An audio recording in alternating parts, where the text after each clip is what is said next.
இன்னைக்கு ஒரு கற்பனை கதை சொல்லப் போறேன். சொர்க்கத்துக்கு போகணும்னு கதிர் கடவுள்கிட்ட பிரார்த்தனை பண்ணனாம். கடவுள் அவன் முன்னால தோன்றி, நான் ஒரு பெட்டிய குடுக்கறேன். நீ ஒரு நல்ல செயல் செய்யும் போதெல்லாம் ஒரு தங்க காச அந்த பெட்டியில போடுவேன். 1000 பொற்காசுகள் சேர்ந்ததும் நீ சொர்க்கம் போகலாம்னு சொன்னாரு. கதிர் அடைஞ்ச சந்தோஷத்துக்கு அளவே இல்ல. அடுத்த நாள் கதிர் பசியுள்ள ஒரு மனுஷனுக்கு சாப்பாடு கொடுத்தான். பெட்டியில ஒரு பொற்காசு தோன்றுச்சு. மறுநாள் ஒரு நோயாளிக்கு மருந்து வாங்கி கொடுத்தான். அப்புறம் ஒரு அனாதை இல்லத்துக்கு போய் அங்க இருந்த குழந்தைங்களுக்கு கதை சொல்லி அன்போட பேசினான். தெருவுல இருந்த முள்ளுகளை அகற்றினான்.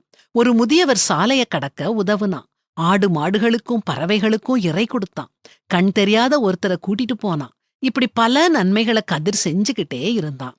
தங்க காசுகள் 999 ஆயிட்டுது. ஆனா கதிர் அதை எண்ணி பார்க்கல. அதை எண்ணி பார்க்க அவனுக்கு அக்கறையும் இல்ல. அடுத்த நாள் காலை ஒருத்தர் அவன் வீட்டுக்கு வந்து, நான் சொர்க்கம் போகணும்னு கடவுள்கிட்ட வேண்டுனேன். அவர் உங்ககிட்ட இருக்கிற தங்க காசுகள் உள்ள பெட்டிய வாங்கிட்டு வந்தா சொர்க்கம் போகலாம்னு சொன்னாரு.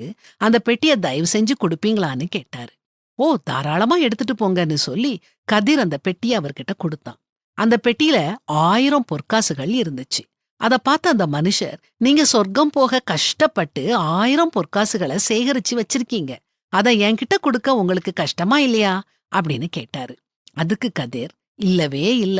மத்தவங்களுக்கு என்ன உதவி செய்யலாம்னு தேடி தேடி உதவி செய்யறதுலயும், உதவி செய்யும்போது ஏற்படும் தடைகளை நீக்க வேண்டி கடவுள்கிட்ட பிரார்த்தனை செய்யறதுலயும் ஏற்கனவே நான் பூமியில பரலோகத்தை அனுபவிச்சுக்கிட்டு இருக்கிறேன்.